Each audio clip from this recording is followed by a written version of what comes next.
Hello అండి. ఈరోజు నేను మీకు చేపల ఫ్రై ఎలా తయారు చేసుకోవాలో చూపించబోతున్నానండి. టేస్ట్ అయితే చాలా బాగుంటుంది. నచ్చితే మీరు కూడా ఒకసారి ఇలా ట్రై చేసేయండి.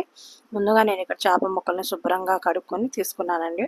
ఇప్పుడు ఇందులోనే 1 టేబుల్ స్పూన్ ఉప్పు, 1 టేబుల్ స్పూన్ కారం, అలాగే 1 పావు స్పూన్ పసుపు, ఒక అర spoon garam masala, 1 table spoon ధనియాల పొడి, 1 పావు స్పూన్ మిరియాల పొడి, అలాగే 1 టేబుల్ స్పూన్నర కార్న్‌ఫ్లోర్, అలాగే 1 టేబుల్ స్పూన్ బియ్యపిండి,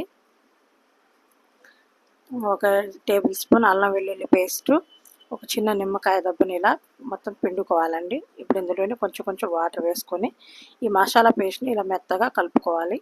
ఇలా మెత్తగా కలిపి పెట్టుకున్న మసాలాని ఇప్పుడు మనం ఒక్కొక్క చేప ముక్కలకి మసాలా అనేది మొత్తం పట్టేలాగా కలుపుకోవాలి. ఇలా కలుపుకొని చేప ముక్కలకి మసాలా మొత్తం పట్టించుకున్న తర్వాత ఒక అరగంట పాటు ఫ్రిడ్జ్లో పెట్టుకొని మ్యాగ్నేట్ చేసుకోవాలండి. అలా పెట్టుకొని ఫ్రై చేసుకుంటే టేస్ట్ అనేది చేప ముక్కలకి ఈ మసాలా అంతా పట్టి టేస్ట్ సూపర్గా ఉంటుందండి. చాలా చాలా బాగుంటుందండి. నచ్చితే మీరు కూడా ట్రై చేయండి.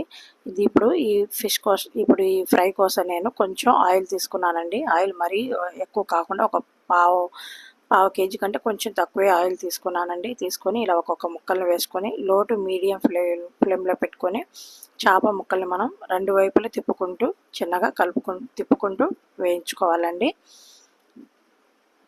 హై ఫ్లేమ్లో పెడితే చేప ముక్కలు అనేవి మాడిపోతాయండి. ఇలా లో టు మీడియం ఫ్లేమ్లో వేయించుకుంటే బాగా వేగుతాయండి. ఇప్పుడు నేను ఇలాగనే అన్నిటినీ చేప ముక్కలు ఇలాగే వేయించుకోవాలండి. ఇప్పుడు నేను తుంచి చూపిస్తున్నాను చూడండి. లోపల మెత్తగా బయట క్రిస్పీగా భలే ఉంటుందండి. ఈ చేపల ఫ్రై మాత్రం ఏదైనా పప్పుతో కానీ రసంతో కానీ సైడ్ డిష్గా తింటే సూపర్గా ఉంటుందండి. నచ్చితే మీరు కూడా ఒక్కసారి ఇలా